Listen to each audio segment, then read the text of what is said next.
उस कान को बस मोड़ देना, आप मंत्र देना और कान को मोड़ देना।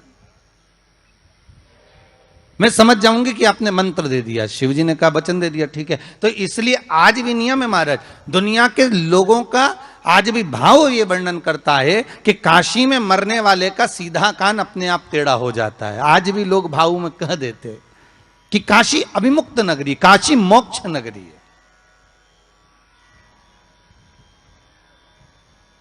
और कितने किस्मत वाले हो भाई आप लोग, हो पंडितारा वालों, आपके यहां से तो काशी लगभग कितना होगा, 130 किलोमीटर के लगभग होना चाहिए, 130 किलोमीटर। कितने भाग्यशाली हो। शास्त्र कहता है काशी काशी काशी काशी 5 बार बोल ले जीव तो ही गंगा मैया का दर्शन हो जाता है? अभिमुक्तता प्राप्त हो जाती है, सहज थोड़ी ना काशी।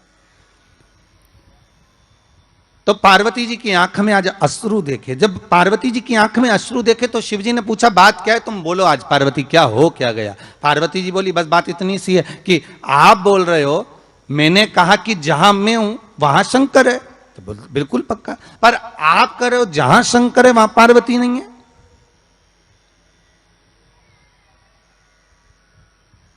जहां शिव है वहां पार्वती नहीं है।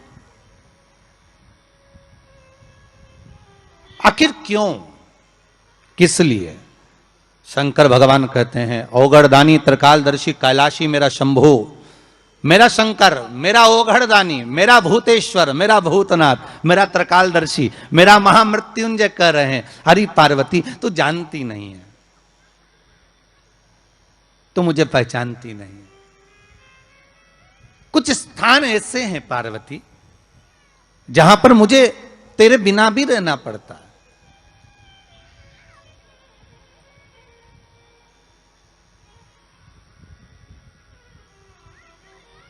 पार्वती जी ने हाथ जोड़कर निवेदन करा, प्रभु कोई एक स्थान ऐसा बता दो जहां शंकर हो और शंकर के साथ आद्य शक्ति पार्वती भी हो। जैसे आप कह रहे हो कि जहां पार्वती रहेगी वहां शिव रहेगा, पर जहां शिव है वहां पार्वती हो, तो कुछ एक स्थान ऐसा बताओ।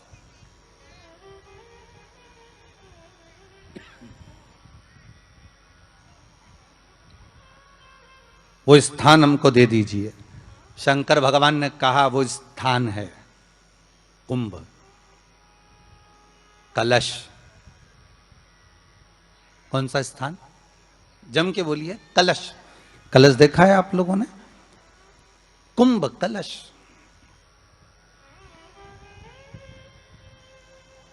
उस कलश में हे पार्वती, जहां शंकर है वहां तू भी विराजमान होगी, और केवल एक रूप में नहीं, सारी विद्याओं के रूप में तू उसमें संजू रहेगी।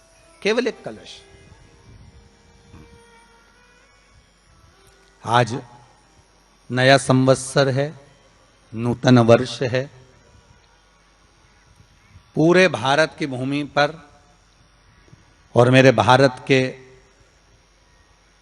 जो मानव है जहां जहां निवास कर रहे हैं, विदेश में भी, पूरी भारत की भूमि पर आज के दिन लोग देवी जी की स्थापना करते हैं। तो क्या स्थापना में क्या रखते हैं? कलश रखते हैं ना। तो कलश किस लिए रखा जाता है? कलश का क्रम क्या है? अपन ने अभी तक कथाओं में बहुत सुना, शिव महापुराण में, कि दिए का महत्व क्या है। अपन ने सुना दही का महत्व क्या है, जल का महत्व क्या है। पूरी शिव महापुराण में अपने अलग अलग महत्व को जाना है। पर यह नवरात्रे में जो शिव महापुराण की कथा शुरू हो रही है, नवरात्रे में जो शिव महापुराण की कथा को हम श्रवण करने के लिए बैठे हैं, इसमें हमारा एक संशय और मिटना चाहिए कि भारत की भूमि पर जब मां आद्य शक्ति की स्थापना होती है, मां जगत जननी को जब विराजमान किया जाता है, या चैत्र नवरात्रे में, शरदीय नवरात्रे में, आषाढ़ी नवरात्रे में, आदिक पौष नवरात्रे में हम शंकर की हम जगत जननी जगदम्बा की जब स्थापना करते हैं, या हम नूतन घर का प्रवेश करते हैं, या गणेश जी की स्थापना करते हैं, या कोई दुकान को प्रवेश करते हैं, या कोई शुभ कार्य करने के लिए अग्रण्य होते हैं, तो हम कलश की स्थापना क्यों करते हैं? आज शिव महापुराण में शुरुआत में अपन शिव और पार्वती की यही संवाद को लेकर चलते हैं।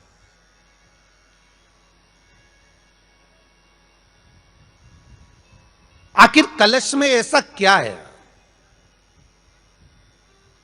कलश के अंदर आखिर ऐसा क्या विराजमान है कि 33 कोटि देवता उस कलश के अंदर आकर बैठ जाते हैं महाराज?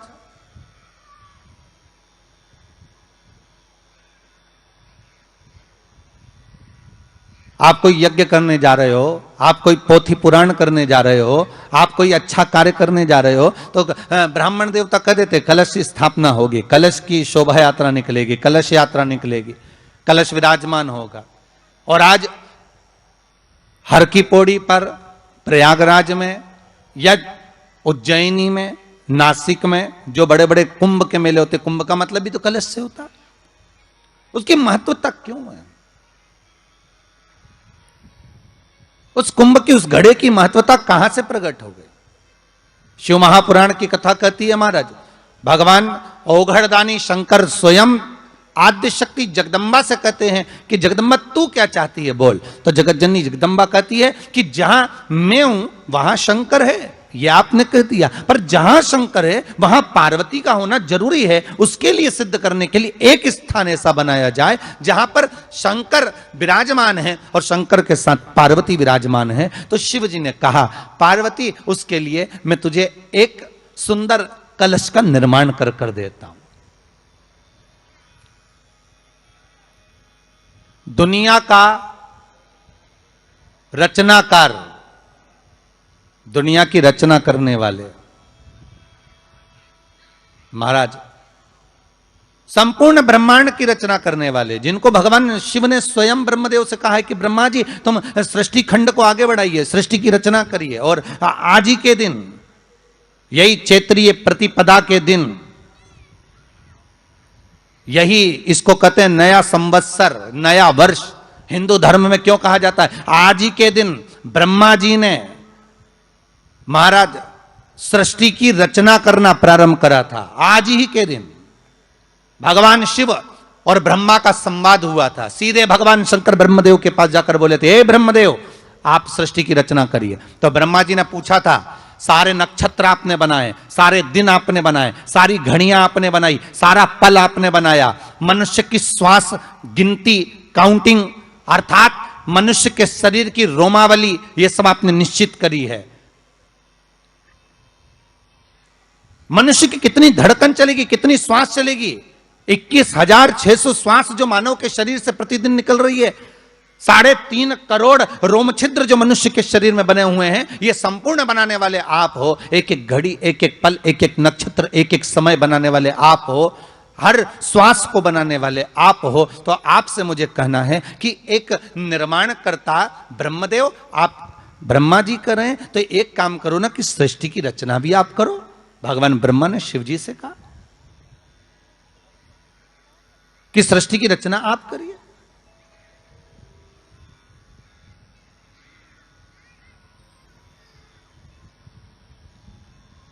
महाराज भगवान ओघड़दानी त्रिकालदर्शी शंभु कहते हैं, मेरा कैलाशी मेरा शिव कहता है, नहीं नहीं नहीं, नहीं। ब्रह्मदेव सृष्टि की रचना करने को तो हम कर दें, मना नहीं है, पर भगवान विष्णु की नाभि से आप प्रकट हुए हो। भगवान शेषनाग की सैया पर शयन कर रहे हैं, और भगवान जब शेषनाग की सैया पर शयन कर रहे हैं, उस शेषनाग की सैया से सोते हुए भगवान ने अपने नाभि कोश से आपको प्रकट करा है कमल के पुष्प के ऊपर। और आप भगवान की अंतः नाभि में, ब्रह्मदेव ना जाने हजारों वर्ष तक आप नाभि में प्रवेश करते गए, हजारों वर्ष तक आप नाभि के अंदर जाकर साधना करते रहे, और साधना करने के बाद भी आपको यह पता ना चल पाया कि आपका प्रागट्य बिंदु क्या रहा। ब्रह्मदेव सृष्टि की रचना आप करिए।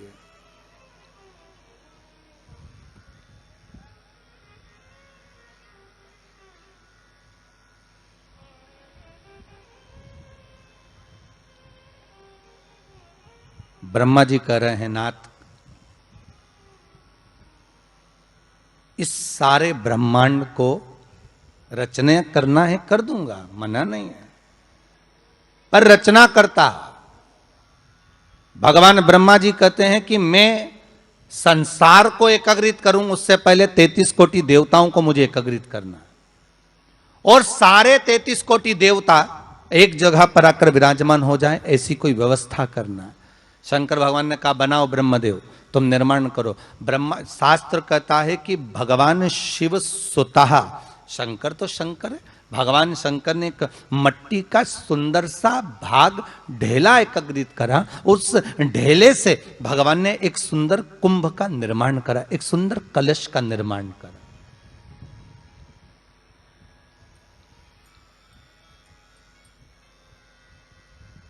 देखिए कितनी सुंदर कथा है। अगर आप लिंग पुराण में इस कथा को निकालोगे तो एक आनंद की अनुभूति और होगी। अगर किसी के मन में संशय हो कि यह कथा कहां से ली गई है, तो लिंग पुराण में से आप इसको निकालिए। उसमें वर्णन किया गया कि सफेद मट्टी का शिवलिंग, लाल मट्टी का शिवलिंग, पीली मट्टी का शिवलिंग, काली मट्टी का शिवलिंग, उस शिवलिंग के निर्माण के पहले जब भगवान का पूजन करने के लिए पात्र की जरूरत पड़ी, तो उस पात्र का निर्माण किसने करवाया था? और सबसे पहला पात्र निर्मित, सबसे पहला पात्र का निर्माण, ये तांबा, सोना, चांदी, पीतल, इनके पात्र तो बाद में बने साहब। सबसे पहला पात्र बना ही काय का था? जम के बोलिए जरा, काय का बना था? सबसे पहला पात्र था ये मिट्टी का। आज भी हिंदू धर्म में भले तुम्हारे घर में सोने के कलश हो, भले चांदी के कलश हो, भले तुम्हारे घर में पीतल और तांबे के पात्र रखे हों, पर आज भी अगर ब्राह्मण कहेंगे कि हमें कोई यज्ञ करना है, अनुष्ठान करना है, हमें ये स्थापना करना है, तो ब्राह्मण एक ही बात कहेंगे कि तांबा, पीतल, चांदी के हमें पात्र नहीं चाहिए। ब्राह्मण कहेगा मैं मिट्टी के कलश लाकर रखो।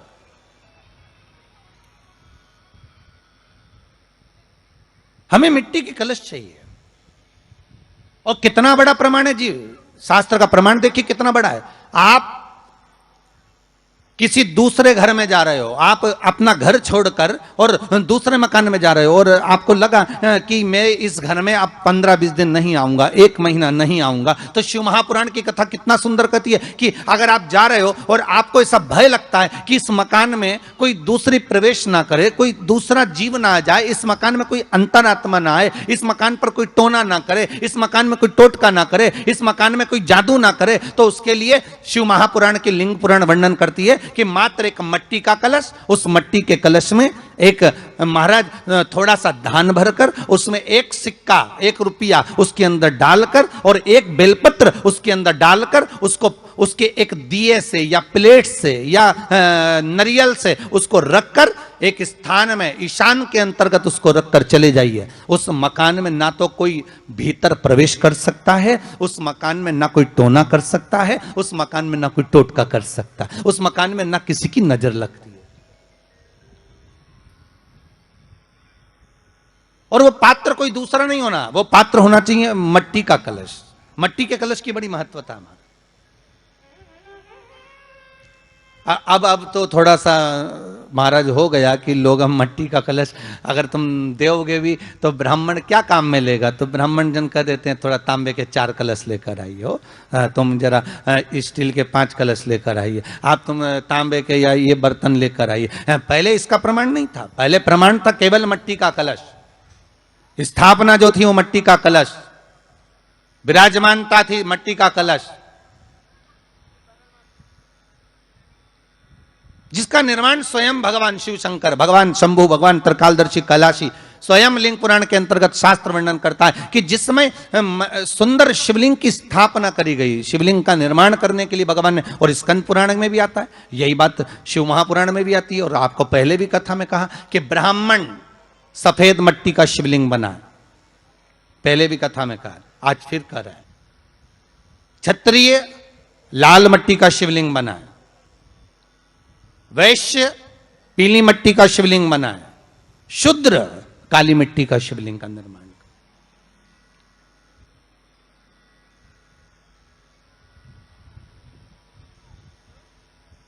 काली मट्टी का शिवलिंग का निर्माण कर।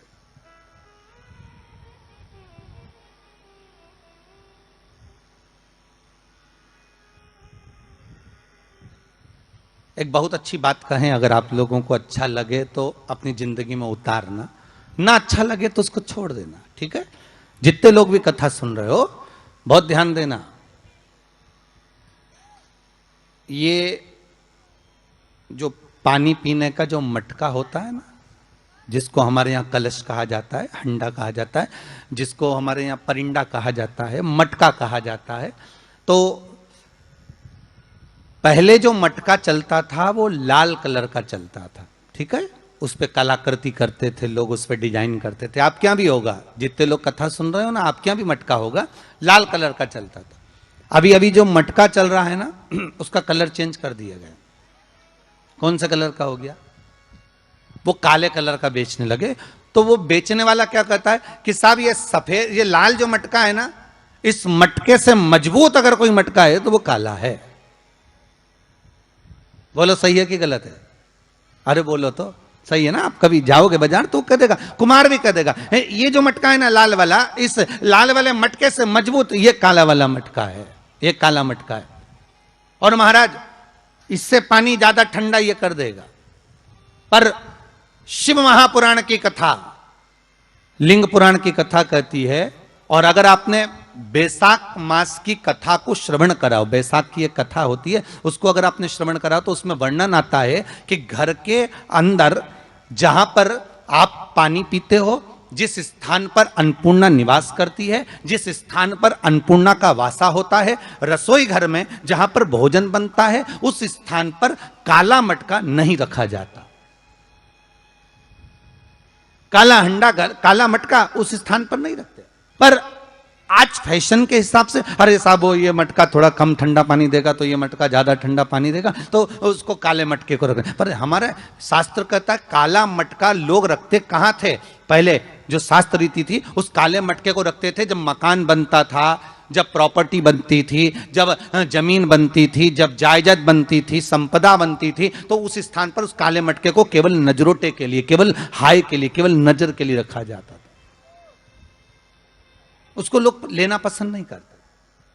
पर आज के व्यक्ति को अगर कह दिया जाए कि ये दो मटके रखे हैं साहब, लाल भी है और काला भी है, तो कौन सा पसंद करेगा? वो काला वाला ही दे दीजिए साहब, ये पानी ज्यादा ठंडा करेगा, उसकी श्रेष्ठता रहेगी। नहीं, शिव पुराण कह रही, भगवान कुंभ का निर्माण कर रहे हैं, भगवान कलश का निर्माण कर रहे हैं, और भगवान स्वयं ब्रह्मदेव कर रहे हैं कि आप ऐसा निर्माण कर दो जिसमें 33 कोटि देवता स्वतः विराजमान हो जाए। तो भगवान ने उस कलश का निर्माण कर दिया। अब कलश का निर्माण करा तो स्वयं भगवान ब्रह्मदेव बोले, प्रभु इस कलश के अंदर मेरा स्थान कहां है? मेरा स्थान कहां है?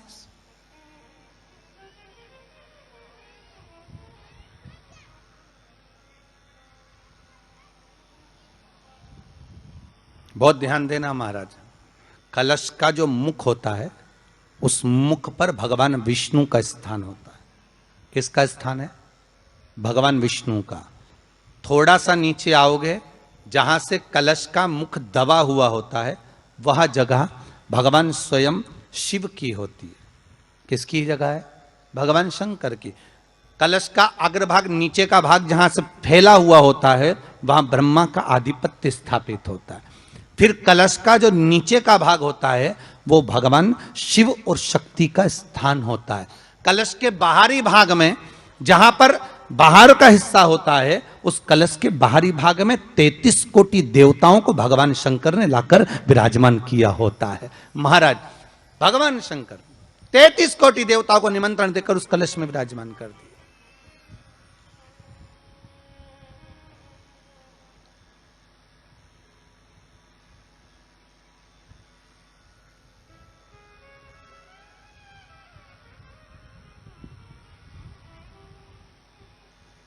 कितना सुंदर लिखा है देवी भागवत के अंदर कि जहां जगह पर किसी देवताओं को बुलाने की जरूरत नहीं होती, 33 कोटि देवता उस जगह पर स्वतः विराजमान हो जाते। स्वयं 33 कोटि देवता स्वयं वहां विराजमान। और कितनी महत्वता कलश की महाराज। आप लोगों से भी निवेदन है, चैत्रीय प्रतिपदा है आज, जिनके घर में ज्यादा रोग हो, बीमारी हो, ज्यादा तकलीफें आ रही हो, कष्ट बढ़ रहा हो, बीमारियां बढ़ रही हो, या भय लग रहा हो, डर लग रहा हो, हृदय चित्त में कहीं ना कहीं आपको भय का भान हो रहा हो, तो एक लोटा पानी एक कलश में जल भर कर रख लीजिए और रात भर उसको रखे रहने दो। नवरात्र चल रहा है, उस कलश को रात भर रखकर सुबह सुबह उस कलश में एक बेलपत्र डालकर उस जल को नीम के पेड़ के नीचे, जहां चैत्री नवरात्रि में नीम के पेड़ के नीचे सारी विद्याएं, आद्य शक्तियां, सारी देवी उस नीम के पेड़ के नीचे विराजमान रहती हैं। उस कलश में एक बेलपत्र डालकर रात भर रखकर उस जल को पूरे घर में घुमाकर उस नीम के पेड़ के नीचे समर्पित कर दीजिए महाराज। घर में भय लगना बंद हो जाएगा, कोई बड़ी बीमारी आपको घेरेगी नहीं और उस बीमारी से, उस रोग से आप मुक्त रहेंगे। उस बीमारी से, उस रोग से आप मुक्त पाएंगे, वो बीमारी आपको घेर नहीं पाएगी। कलश का इस भगवान निर्मित कर दिया। ये कलश मेरा प्रतिबिंब है। अब कलश मेरा प्रतिबिंब है ये तो कहा, पर भगवान शिव के पास में आकर स्वयं कामदेव की धर्म पत्नी रति रो पड़ी। आंखों से आंसू बह रहा है। कामदेव की धर्मपत्नी रति रो रही है। शिवजी अपनी साधना में लीन थे। भगवान शंकर नेत्र बंद करके शिव आनंद में विराजमान थे।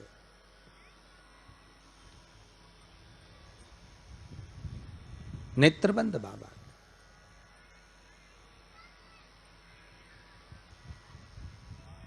थारी धुन लागी भोला, थारी धुन लागी, हर हर भोला शंभू तमारी धुन लागी, हर हर भोला शंभू। भाव से हर हर भोला शंभू तुम्हारी धुन लागी, हर हर भोला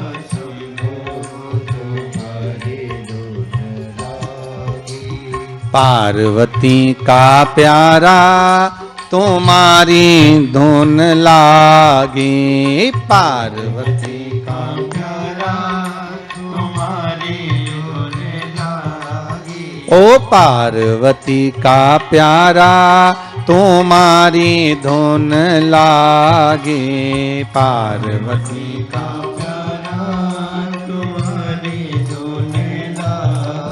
ओ हर हर भोला शंभो तुम्हारी धुन लागे, हर हर भोला शंभो। ओ हर हर भोला शंभो तुम्हारी धुन लागे, हर हर भोला शंभो। सब गाइए।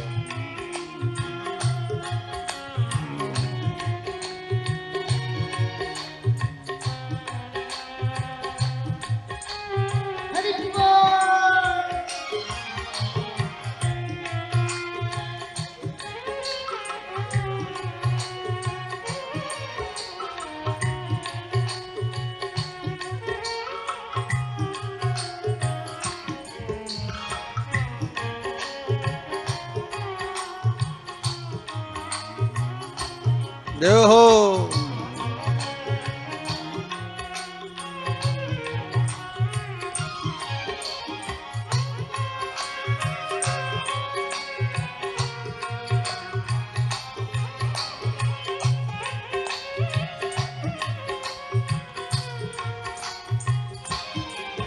ओ सिर पे गंगाधारी तुम्हारी धुन लागी। सिर पे गंगा, ओ सिर पे गंगाधारी, तुम्हारी धुन लागी। सिर पे गंगाधारी, तुम्हारी धुन लागी। ओ पार्वती का प्यारा, तुम्हारी धुन लागी।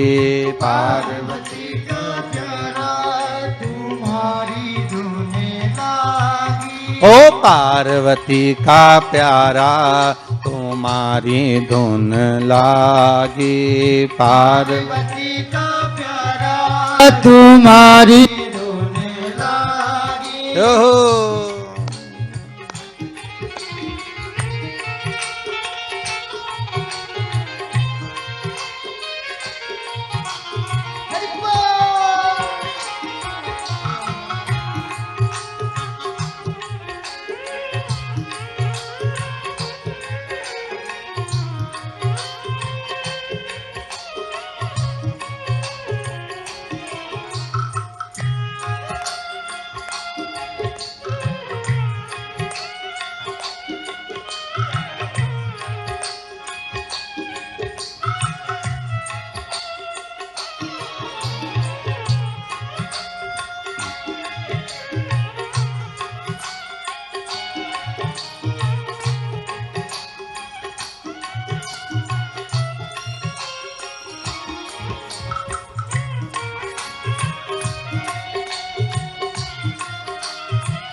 माँ गौरा जी का प्यारा, तुम्हारी धुन लागी। माँ गौरा जी का प्यारा, तुम्हारी धुन लागी। ओ माँ गौरा जी का प्यारा, तुम्हारी धुन लागी। माँ गौरा जी का प्यारा, ओ हर हर भोला शंभो, तुम्हारी धुन लागी। हर हर भोला शंभो, तुम्हारी धुन लागी। ओ हर हर भोला शंभो, तुम्हारी धुन लागी। हर हर भोला शंभो, तुम्हारी धुन लागी। हो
पार्वती का प्यारा,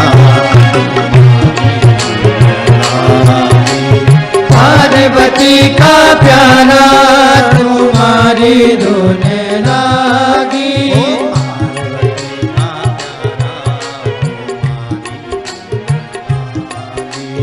पार्वती का प्यारा, तुम्हारी धुन लागी। हर हर भोला शंभो, तुम्हारी धुन लागी।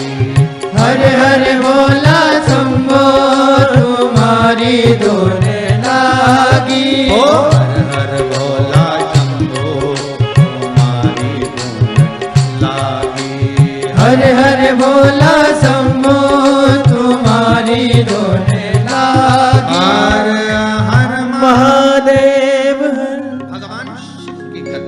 बताइए, ओगड़दानी त्रिकालदर्शी कैलाशी शंभु के पास में उस समय पर कामदेव की धर्म पत्नी रति भी आ गई,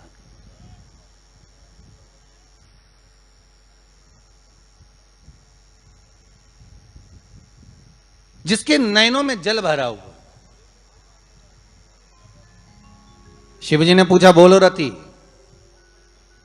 आप और यहां जब आपका पति जलकर भस्म हुआ तो हमने वर दिया था आपके पति को कि ये भगवान कृष्ण का पुत्र बनकर मिलेगा आपको, फिर क्यों आप यहां पर आई हो? क्या हो गया ऐसा?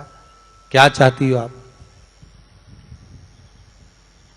फिर आने का कारण क्या है आपका? किस लिए पधारी हो आप? महाराज, मेरा पति जो जलकर भस्म हुआ था, उसके भस्म होने पर मेरे ऊपर भी केस लगाया। तो भाई केस तुम्हारे ऊपर किसने लगा दिया? ऐसा क्या हो गया कि तुम यहां मेरे पास में आई? प्रभु, बात इतनी सी है कि मेरा पति जब आपके नेत्रों की ज्वाला द्वारा जलकर भस्म हो रहा था, उस समय पर वो आम के पेड़ पर बैठा हुआ था।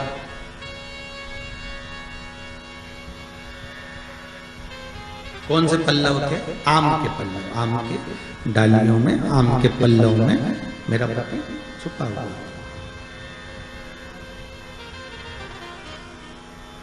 तो फिर क्या चाहती है? भगवान से मां रति कह रही हैं, दिक्कत केवल इतनी सी है कि मेरा पति जलकर भस्म हुआ, वो आपने वर दे दिया कि वो कृष्ण के पुत्र बनकर हमें मिल जाएंगे। वो हम मान रहे हैं, सब जानते हैं हम, ठीक है, पर दिक्कत इतनी सी है कि जिस आम के पेड़ पर मेरा पति बैठा हुआ था, उसके चक्कर में वो आम का पेड़ भी जला। तो वो आम का पेड़ जो जला, उसने मुझसे कहा है कि पति का तो उद्धार हो गया, पर हमारा उद्धार कैसे? अब देखिए, कई लोग कहते हैं प्रश्न करने वाले पीछे नहीं हटते महाराज, बहुत प्रश्न करते हैं और प्रश्न कर कर पूछते हैं, गुरुजी ये कलश के ऊपर आम के पत्ते क्यों लगते हैं? उसका उत्तर है, ध्यान दीजिए, प्रश्न बहुत है तो उसके उत्तर भी बहुत है, बस उसको समझने वाला चाहिए। और आप लोगों को तो आज बहुत बहुत भगवान ने कृपा करी है, जो आप पहले दिन ही कलश स्थापना होती और पहले दिन ही आपको ये ज्ञान हो जाए कि बच्चे पूछें कि कलश क्यों रखा जाता है, कलश के ऊपर आम के पत्ते क्यों लगाए जाते हैं, कलश के ऊपर नारियल क्यों रखा जाता है, कलश के ऊपर 9 बार मोली क्यों बांधी जाती है, मोली मतलब लच्छा नाड़ा 9 बार क्यों लपेटा जाता है नारियल के ऊपर, कलश के ऊपर जब रखते हैं।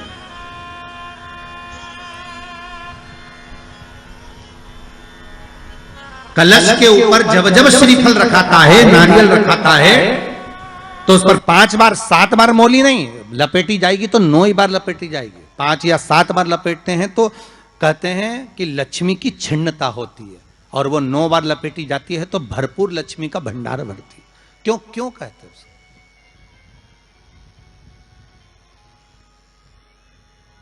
महाराज, आम के पल्लव, तो मैं केवल आपसे इतना सा निवेदन करना चाहती हूँ, आपसे केवल इतना कहना चाहती हूँ कि प्रभु मेरे मन का संशय मिटा दीजिए, और जो आम का वृक्ष मेरे पति के साथ जलकर भस्म हुआ है, उसकी विनती को आप स्वीकार कर लीजिए, आप उसके लिए भी कुछ कृपा कर दीजिए।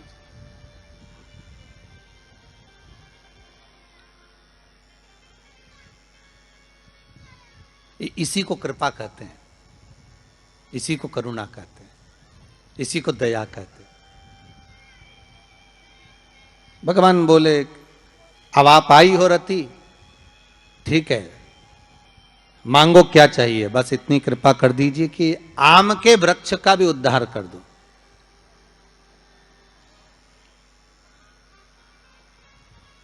शिवजी ने कहा, हम वर प्रदान करते हैं रति, जहां शिव और शक्ति है, जहां 33 कोटि देवता इस कलश के अंदर विराजमान होंगे, उस जगह पर स्वयं कंठ पर जहां पर मेरा निवास होगा, उस जगह पर ये आम के पल्लव अमृत के तुल्य माने जाएंगे और इनका निवास हमारे ही हाथ में, हमारे ही हस्त कमल में विराजमान होगा, हमारे ही हाथ में। कितना सुंदर है महाराज जी। उस आम के पल्लव की महत्वता को जरा जानिएगा, बहुत बहुत ध्यान दीजिएगा। आम के पत्ते देखें आप लोगों ने? अरे बोलो जम के तो बोलो। देखें, उसका प्रयोग कभी आप लोगों ने करा? आम के पत्ते का कभी प्रयोग कर कर देखिएगा। अभी तो नवरात्रि चल रही है, नवरात्रे में जब 5वां दिन नवरात्रे का रहे, चैत्री नवरात्रे का 5वां दिन रहे, और मान लो कि आपके घर में किसी बच्चे की, लड़के की या लड़की का या मंगल विवाह नहीं हो रहा हो, या शादी नहीं हो रही हो, या उस लड़के लड़की के लिए बहुत प्रयास कर लिया आपने और उसकी शादी हो ही नहीं रही, अथक प्रयास आपने कर लिया और उसका मंगल विवाह नहीं हो रहा, तो ये देवी भागवत में स्पष्ट कहा गया है, देवी भागवत में वर्णन किया गया है, देवी भागवत में वर्णित किया गया। और देवी भागवत में कहा गया कि आम का जो पत्ते होते हैं, आम का जो पत्ता होता है, आम का जो पल्लव होता है, उस आम के पत्ते पर हल्दी और सिंदूर, इन दोनों से स्वस्तिक का निर्माण किया जाए। देवी भागवत का संवाद है, बहुत ध्यान देना महाराज। जिन कन्याओं का विवाह ना हो पंचमी के दिन, नवरात्रे की कोई सी भी पंचमी, मतलब जो पंचमी तिथि पड़ेगी, कोई भी नवरात्रा हो, चाहे वो 4 नवरात्रे में से, चाहे वो पौष का हो, अश्विन का हो, चैत्र का हो, आषाढ़ का हो, किसी भी नवरात्रे में आप कर सकते हैं। एक पान के पत्ते पर, एक ही पत्ते पर जो 2 स्वस्तिक बनेंगे, एक हल्दी का बनेगा, एक सिंदूर का बनेगा। बस अंतर इतना है, जो हल्दी का स्वस्तिक है उस पर कंकु के चावल, अर्थात रौली के चावल, रौली कुंकू के चावल रखना है, और जो सिंदूर का है उस पे हल्दी के चावल रखना। इतना रखकर, जिस लड़का लड़की का विवाह नहीं होता उसकी हथेली पर रखकर उसका नाम और गोत्र बोलकर महाराज उसको ले जाकर नीम के पेड़ के नीचे उसको रख दिया जाता है। मात्र 3.5 या 4 महीने ऐसे रहते हैं जिसके अंदर उस लड़का लड़की का विवाह पक्का हो जाता है। जिसका विवाह नहीं होता केवल उसी के लिए,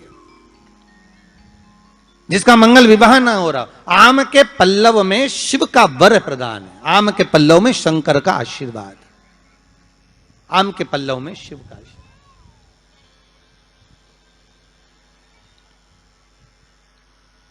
भगवान भूत भावन भूतेश्वर मेरे शिव, मेरे करुणा सागर, मेरे शंकर, मेरे त्रिकालदर्शी, मेरे कैलाशी, मेरे भोलेनाथ स्वतः कह रहे हैं, हरिरति तुम रोती क्यों है, तुम्हारे रोने का कारण क्या है? प्रभु मेरे पति के साथ ये आम का पेड़ भी जलकर भस्म हुआ, आम का पेड़। भागवत जी किस किसने सुनी है? हाथ उठाओ जरा, जिन जिन ने भागवत जी सुनी है। आप लोगों ने सुनी है भागवत? रखिए हाथ। अगर आप लोगों ने भागवत सुनी होगी तो उसमें वर्णन आता है, तक्षक नाग डसने के लिए जब जा रहा था तब ब्राह्मण देवता जो जहर उतारना जानते थे उनको लेकर राजा परीक्षित के पुत्रों ने अपने दूतों को भेजा था लाने के लिए कि एक ब्राह्मण ऐसे हैं कि वो तक्षक नाग का जहर उतार सकते हैं, वो तक्षक नाग के जहर को समाप्त कर सकते हैं, तो आप उनको लेकर आओ। और वो तक्षक नाग का जहर उतारने वाले उस ब्राह्मण को लेकर जा रहे थे, तो सर्प ने विचार करा, तक्षक नाग ने कि बताओ ये तो गजब का काम कर रहा, अगर ये ब्राह्मण पहुंच गया तो ये ब्राह्मण तो सर्प का जहर उतार देगा। तो सांप तक्षक नाग को ये चिंता लग गई कि मेरे को ही डसना है और मेरे ही जहर ये उतार देगा, और डसने अभी एक ही बार है और मरना चाहिए परीक्षित, परीक्षित को श्राप लगाए, अब करूं तो करूं क्या। तो सर्प ने विचार करा कि मैं एक रूप रख कर जाता हूं और इस ब्राह्मण की परीक्षा लेता हूं।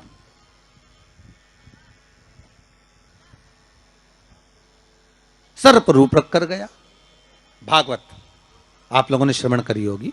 तो जब तक्षक रूप रख कर गया और उस ब्राह्मण के पास में जाकर पूछा कि ब्राह्मण देवता ये बताओ कि आप कहां जा रहे हो, तो ब्राह्मण बोला आपको नहीं मालूम, राजा परीक्षित को सांप डसने वाला है तक्षक नाग, और मैं जहर उतारना जानता हूं। अच्छा, आप जहर उतार दोगे? हां। तो किस लिए जा रहे हो? जहर उतारने के लिए।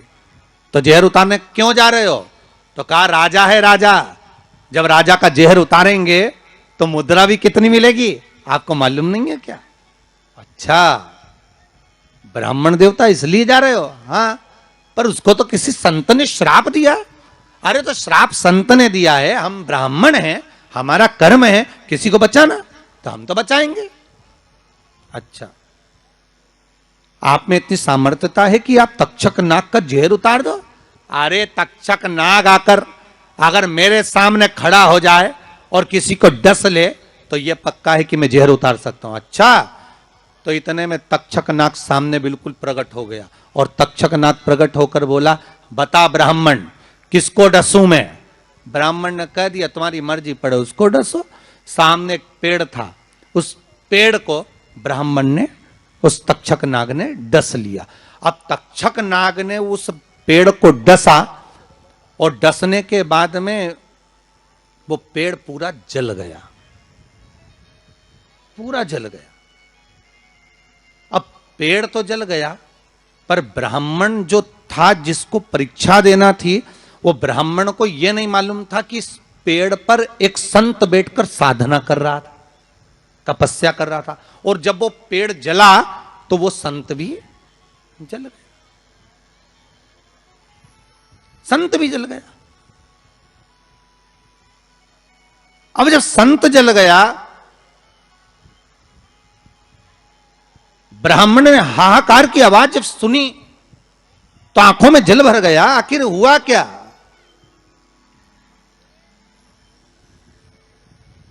ये संत जल कैसे गया?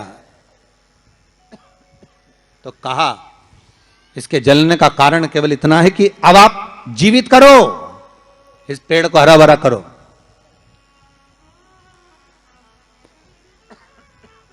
इस पेड़ को हरा भरा कर दीजिए।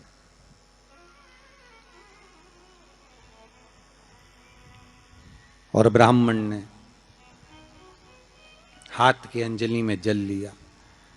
हाथ की अंजलि में जल लेकर ब्राह्मण उस जल को पेड़ के ऊपर छींट रहे थे, तो सबसे पहले ब्राह्मण ने यह मन में सोचा कि भोलेनाथ, शंभु त्रिकालदर्शी है, कैलाशी, कृपा ऐसी करना कि सबसे पहले जो पेड़ पर जो संत बैठा था वो जीवित होना चाहिए। जो वृक्ष पर संत बैठा है वो जीवित होना चाहिए।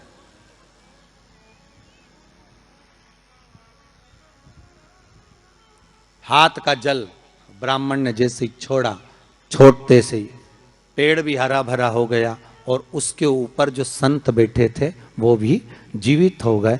जीवित हो गए तो तक्षक नाग को ये लगा कि इसने एक जले हुए पेड़ को जीवित कर दिया, वापिस हरा भरा कर दिया, और इसने ऊपर बैठे हुए संत को वापिस जीवित कर दिया। तो ये पक्का है कि मतलब ये तक्षक नाग का जहर, मतलब मेरा जहर राजा परीक्षित को उतार सकता है। तो तक्षक नाग ने अपनी बात को पलटा और पलट कर कहा, महाराज जी हाथ जोड़कर निवेदन करता हूं, जितना राजा परीक्षित के पुत्र आपको धन देंगे उससे 1000 गुना धन मैं आपको देता हूं।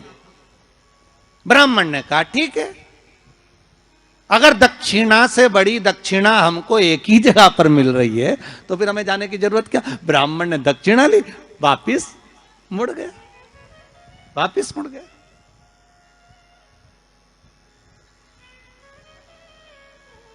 अब ईमानदारी से बोलो, वो ब्राह्मण नरक गया होगा कि स्वर्ग गया होगा? जरा जम के बोलना, हो सुनाई देना चाहिए हमको। कहां गया होगा? नरक। काय में लिखा है? देवी भागवत में।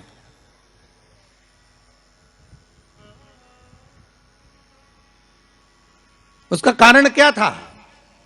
शिव महापुराण की कथा कहती है जैसे एक नाव चलाने वाला व्यक्ति नाव लेकर जा रहा है और उसमें बहुत सारे यात्री बैठे हैं, बहुत सारे यात्री, और नाव डोलने लगी, आंधी चलने लगी, तूफान चलने लगा, हवा आने लगी, लहरें उठने लगी और नाव डूबने लगी। तो जो नाव में बैठा हुआ, नाव चला रहा था, वो कूद गया और कूद कर बाहर निकल गया, और निकलकर सारे के सारे जितने नाव में बैठे थे वो सब जलने लगे।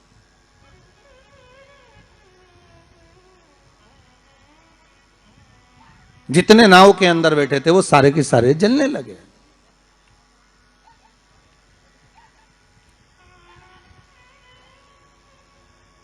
जब वो सारे के सारे पानी में डूबने लगे और पानी में नावों में जाकर सबकी सब जब डूब रहे हैं, सब मर गए।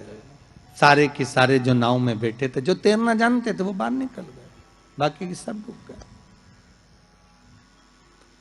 नाव चलाने वाला जब उसके प्राण छूटे तो उसको एक नरक नहीं मिला, कम से कम 94 नरकों में वो नाव चलाने वाला गिरा। शिव महापुराण की कथा कहती। तो उस नाव चलाने वाले ने भगवान से पूछा कि मुझे इतने सारे नरक क्यों दे रहे हो? मैंने तो लोगों को गंगा से पार उतारा, मैंने तो रोज गंगा का जल पिया, मैंने तो रोज गंगा का स्मरण किया, मैं तो रोज भगवान का दर्शन करता था, मैं रोज गंगा से पार उतरता था, दुनिया के लोगों को मैं पार उतारने का काम करता था। तो भगवान ने कहा गलती केवल तुमने एक कर दी, तुमने अपने प्राण बचाए। अगर तुम 2 लोगों के भी प्राण बचाते बचाते मर जाते तो तुमको वैकुंठ मिल जाता, पर खुद के प्राण बचाए और दूसरों को मरने दिया, इसलिए तुमको नरक मिला, इसलिए तुम्हें नरक प्राप्त हुआ। शिव महापुराण की कथा कहती है जिस पर दुनिया को विश्वास होता है, दुनिया को जिस पर विश्वास है, जिससे आज कोरोना महामारी के चलते हुए, इस कोरोना महामारी को देखते हुए, इस वायरस को देखते हुए दुनिया का विश्वास डॉक्टर पर टिका हुआ है। औषधि देने वाले, दवाई देने वाले उन डॉक्टरों पर दुनिया का विश्वास टिका हुआ है। तो डॉक्टर का क्या फर्ज है? जैसे नाव चलाने वाले का फर्ज है कि बचाते बचाते भगवान करे भले तुम्हारे प्राण छूट जाते तो तुम्हें स्वर्ग मिल जाता। युद्ध के मैदान में सैनिक युद्ध करते करते मर जाता तो उसको वीरगति प्राप्त हो जाती, पर खुद के प्राण बचाने के चक्कर में आप दुनिया को धकेल दो, ये श्रेष्ठता नहीं।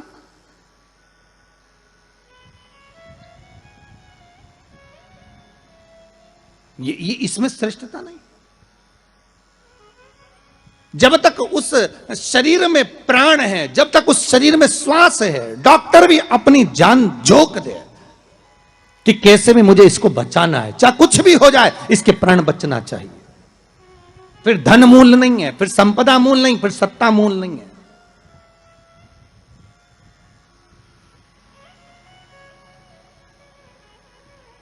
वो नाव चलाने वाले को 94 नरक भोगना पड़े।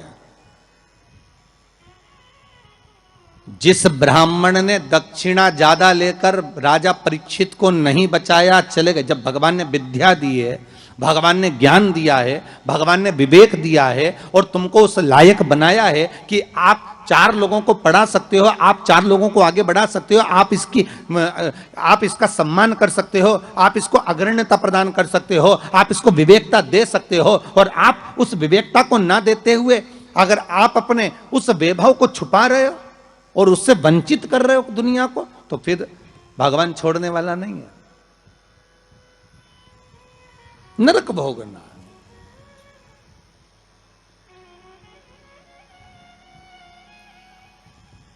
पर पांडेतारा वालों, आप लोगों ने बिल्कुल सही उत्तर दिया कि उसने दक्षिणा ज्यादा ले ली और वापस निकल गया तो अपने मुख से कह दिया कि वो नरक गया। कितनी, इसी को कहते गंगा तट के श्रोता।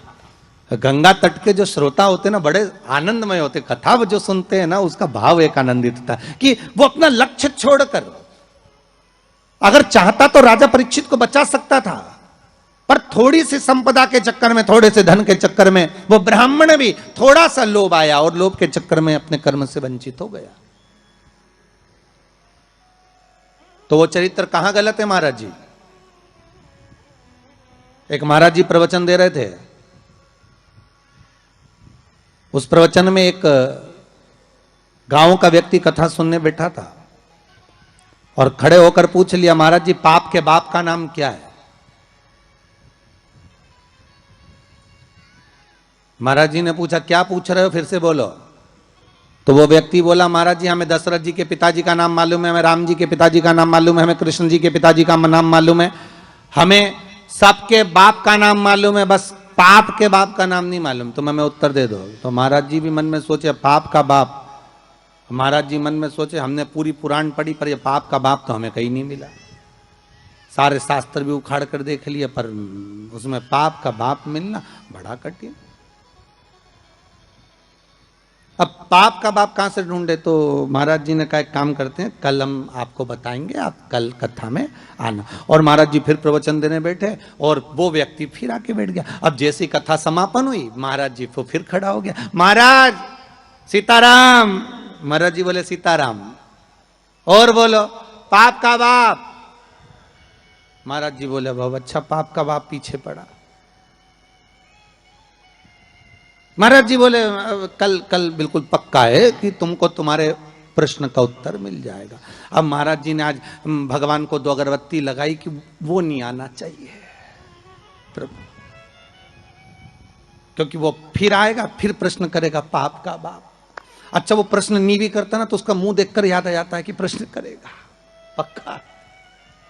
तो पंडित जी जब निकले ना प्रवचन के लिए तो उन्होंने भगवान को 2 अगरबत्ती लगाई, भगवान ये नहीं आना चाहिए। और पंडित जी जैसे ही बस कथा में आ रहे थे, प्रवचन देने आ रहे थे, वो रोड पे ही मिल गया पाप का बाप। पंडित जी मन में सोचे प्रवचन दूं कि ना दूं, बड़ा टेंशन है। अब प्रवचन दे कि ना दे यही सोचे। अब महाराज जी फिर कथा में बैठे, उसने फिर प्रश्न कर दिया महाराज कि पाप के बाप का नाम बता दीजिए। महाराज जी फिर नहीं बोले। अब नहीं बोले तो शिव महापुराण की कथा कहती है महाराज वहीं पर एक वैश्या बैठी थी कथा में, रोज कथा सुनने आती थी। उसका मन, उसका चित्त, उसकी वृत्ति कथा में बड़ी रमती।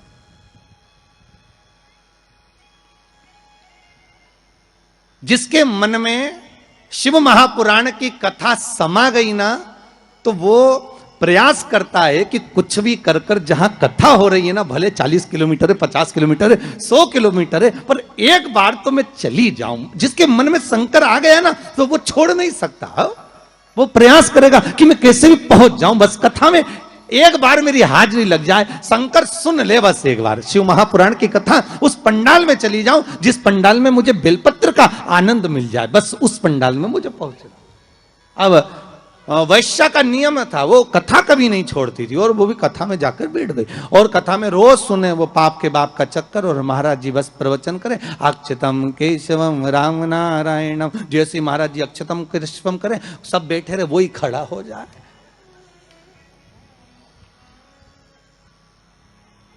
अब महाराज जी भी मन में सोचे अब क्या करें, तो महाराज जी डबल से कह रहे हैं अक्षतम केशवम राम नारायणम कृष्ण दामोदर वासुदेवम हरे। तो वो महाराज जी हाथ हिलाएं कि अभी भी पाप का बाप नहीं मिला, पर वो तो वो खड़ा।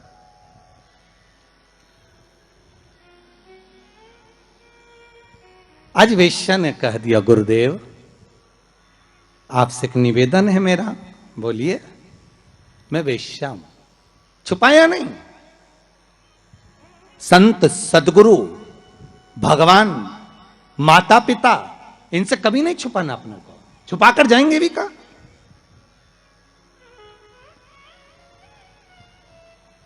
अगर माता पिता से कुछ छुपा लेंगे, संतों से सदगुरु से अगर छुपा लेंगे तो जाएंगे कहां भगवान से छुपाकर।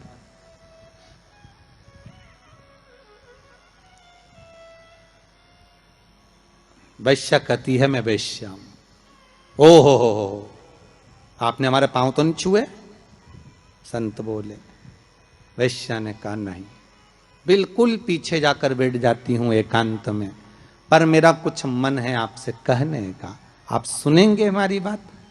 संत बोले क्यों नहीं सुनेंगे, हम तो संत हैं, बोलो क्या बात है।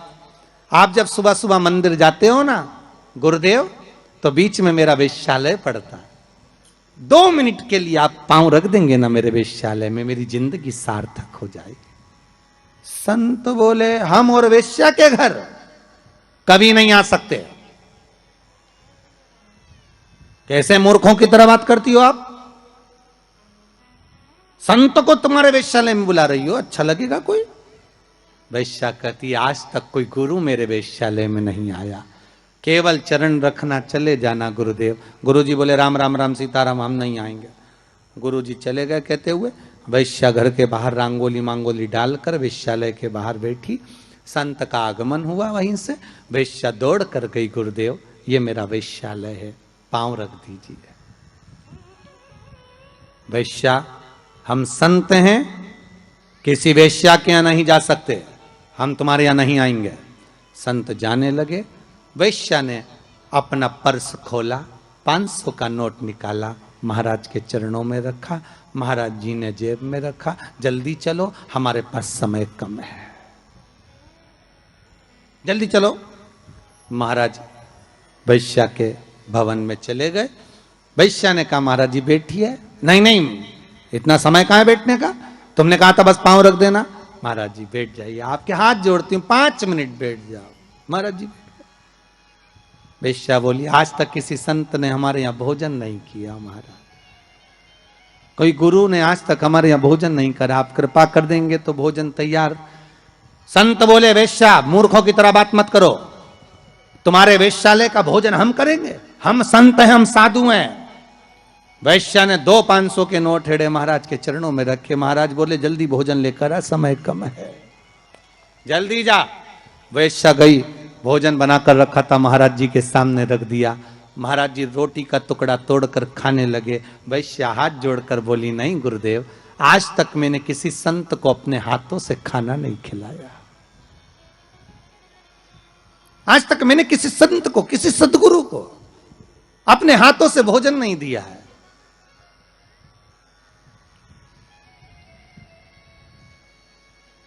मैं अपने हाथों से आपको भोजन कराना चाहती हूं। संत बोले तुम जानती नहीं कि तुम वेश्या हो, हम संत हैं, साधु सन्यासी तपस्वी किसी के हाथ से खाना नहीं खाते। वैश्या ने 4 500 के नोट हिड़ के सामने रखे। महाराज जी ने मुंह खोल लिया। वैश्या ने रोटी का टुकड़ा तोड़ा, महाराज के मुख में दिया, दूसरा तोड़ा तो रोटी का टुकड़ा खीर में भिंगोया, महाराज के मुंह में डालने की जगह थाली में रखकर वेश्या ने एक थप्पड़ महाराज के गाल पर दिया, एक थप्पड़ महाराज के गाल पर। संत ने पूछा वेश्या तुमने हमें थप्पड़ मारा? वैश्या कहती नहीं महाराज, ये अभी मारा तो 5 उंगली हमारे गाल पर पड़ी हुई है, ये थप्पड़ नहीं तो और क्या है?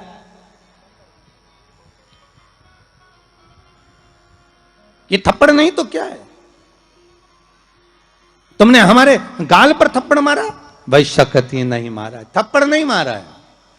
वैश्या कह रही है महाराज, रोज एक गांव का व्यक्ति आपसे प्रश्न करता था कि पाप के बाप का नाम बताओ, मैं उत्तर दे रही हूं कि पाप के बाप का नाम लोभ है, केवल लोभ। लोभ के चक्कर में मैं जैसा जैसा बोलती आपके नोट की मात्रा बढ़ती जाती और आप वैसा वैसा करते चले जाते, ये पाप का बाप है। संत की आंख में जल भर गए। वैश्या ने जो ज्ञान दिया वो ज्ञान साधारण नहीं था,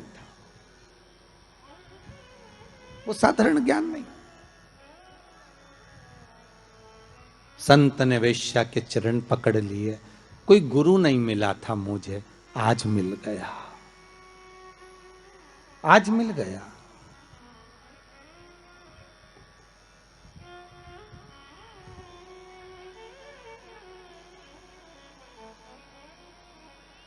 पाप का तो वो जो ब्राह्मण था उसने एक गलती कर दी। परीक्षित को अगर बचाता भले 5 मुद्रा मिलती, पर मिलती ना, मिलती मुद्रा। पर उस ब्राह्मण ने एक गलती कर दी कि वो परीक्षित को बचाने की जगह ज्यादा मुद्रा लेकर वापिस मुड़ गया, वापिस।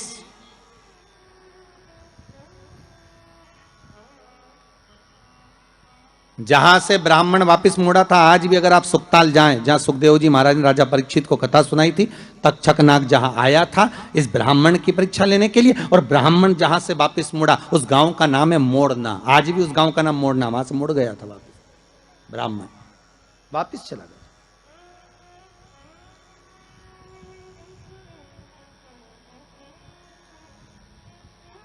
जरा सा लोभ बस वाम भरमा दिया। शिव महापुराण की कथा कहती है आम के पल्लव में जो छुपा था कामदेव जब भस्म हुए, वो आम के पल्लव ने मां रति से प्रार्थना करी और रति ने उस आम के पल्लव का उद्धार कर दिया। संसार सागर में अगर हमारा जन्म हुआ है, मनुष्य की अगर देह मिली है, मानव का जी शरीर मिला है, मानव की अगर योनि मिली है, 84 लाख योनियों में सर्वश्रेष्ठ है मानव का शरीर, जिसको पाने के लिए देवता भी तरसते हैं। हाथ जोड़कर देवता भी भगवान से कहते हैं हमें मनुष्य बनना है, हमें मानव बनना है। देवताओं को भी ये योनि नहीं प्राप्त होती। क्यों? क्योंकि बैकुंठ का भोग केवल भोग है, केवल भोग। अगर मरने के बाद बैकुंठ चले भी जाओगे तो वहां चांदी की थाली में, सोने की थाली में भोजन मिलेगा, डनलफ का गद्दा मिलेगा, एसी का रूम मिलेगा, बढ़िया खाने के लिए सब कुछ मिलेगा, आराम से फ्रिज, कूलर, वॉशिंग मशीन सब मिलेगा। एसी में आप आराम से सो, डनलफ के गद्दे पर सो। पर बैकुंठ में केवल भोग भोगने की वस्तुएं मिलेंगी। पर बैकुंठ में भगवान का भजन मिलेगा क्या? जम के बोलिए, नहीं मिलेगा। बैकुंठ में गंगा का स्नान मिलेगा क्या? नहीं मिलेगा। बैकुंठ में शिव महापुराण की कथा मिलेगी क्या? नहीं मिलेगी। बैकुंठ में दान करने का मौका मिलेगा क्या? नहीं मिलेगा। बैकुंठ में भजन करने का मौका मिलेगा? नहीं मिलेगा। बैकुंठ में ना तो भजन मिलेगा, ना कीर्तन मिलेगा, ना नाम जाप मिलेगा, ना गंगा का स्नान मिलेगा। बैकुंठ में ना तीर्थ मिलेगा। बैकुंठ में अगर मिलेगा तो एक एसी का रूम मिलेगा, डनलफ का गद्दा मिलेगा, सोने की थाली में भोजन मिलेगा, 2-4 दासियां तुम्हारा पंखा झेलेगी, पांव दबाने वाले मिलेंगे, इससे ज्यादा कुछ नहीं मिलेगा। बैकुंठ में लोग कहते हैं भगवान विष्णु मिलेंगे क्या? तो भगवान विष्णु से किसी ने पूछा तुम बैकुंठ में रहते हो? भगवान विष्णु कहने लगे मुझे तो फुर्सत ही नहीं, जहां कथा होती मैं तो वहां चले जाता। जब बैकुंठ अधिपति कथा सुनने के लिए पितरों के धाम में जाते हैं, कथा सुनने के लिए पांडतारा आ जाते हैं, कथा सुनने के लिए गंगा के घाट चले जाते हैं, तो भगवान कह रहे हैं बैकुंठ में फिर मनुष्य क्यों चाहता है बैकुंठ जाने के लिए? लक्ष्मी जी से पूछा तुम रहती हो क्या बैकुंठ में? लक्ष्मी जी बोली मैं जहां नारायण मां में, मैं क्या करूं बैकुंठ में? तो फिर बैकुंठ में क्या है? तो लक्ष्मी जी बोली 3 स्टार होटल, 5 स्टार होटल, आराम से रहो, खाओ पियो, मौज करो। और जब तुम्हारा पुण्य खत्म हो जाए, जैसे ही पुण्य खत्म वैसे धक्का मार के फेंक दिया। जैसे जब तक जेब में पैसा है तो होटल के अच्छे से अच्छे रूम में, खूब कुंभ के मेले में होटल बुक करो, खूब इलाहाबाद में, प्रयागराज में खूब प्रेम से रहो। और जब जेब में पैसा खत्म तो होटल वाला भी कह देगा निकलो, बाहर निकलो। तो होटल वाले से क्योंकि हमने 1 महीने का पैसा दिया था, 2 दिन तो ज्यादा रहने दे, 2 दिन क्या 24 घंटा ज्यादा नहीं रहने देगा। पैसा खत्म तो निकल कर बाहर जाओ, पैसा हो जमा करो, फिर रूम में रहो। उसी तरह बैकुंठ में जितना पुण्य है उसके बल पे रह लो, जैसे ही पुण्य समाप्त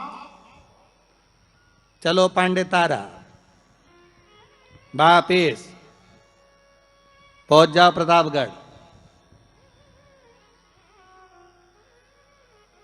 फिर कहोगे तुम जानते नहीं हो, हमने सियोर वाला महाराज के मुंह से शिव महापुराण की कथा सुनी तो बहुत बड़ा पुण्य कमाया। तो भगवान विष्णु बोले पुण्य तो कमाया पर खत्म भी तो हो गया, वापिस जा नीचे बैटरी चार्ज करके आ, वापिस जा, फिर कथा सुन। बड़ी मुश्किल से मिलता है ये मनुष्य का, मिलेगा। बैकुंठ चाहोगे तो मिल जाएगा, पर भोग करने के लिए मिलेगा। उसमें केवल आप भगवत भजन नहीं कर सकते, आप उसमें दान नहीं कर सकते। बैकुंठ में कोई तुम्हारे सामने हाथ फैलाकर भिक्षा मांगने नहीं आएगा। कोई बैकुंठ में तुमसे ये नहीं कहेगा कि तुम गौ माता के लिए दान दो, या तुमसे ये नहीं कहेगा कि वृद्धाश्रम के लिए दान दो, या तुमसे कोई ये नहीं कहेगा कि मंदिर निर्माण के लिए दान दो। बैकुंठ में तो तुम केवल भोग भोगोगे, और उसके बल पर भोगोगे जो तुमने दान करा, जो पुण्य करा, जो सत्कर्म करा। केवल एक मनुष्य की देह मिली है जिसमें हम दान भी करते हैं, हम भजन भी करते हैं, हम पुण्य भी करते हैं, हम सत्कर्म भी करते हैं, हम नाम जाप भी करते हैं। यह केवल एक मनुष्य की देह है, केवल एक मानव का शरीर।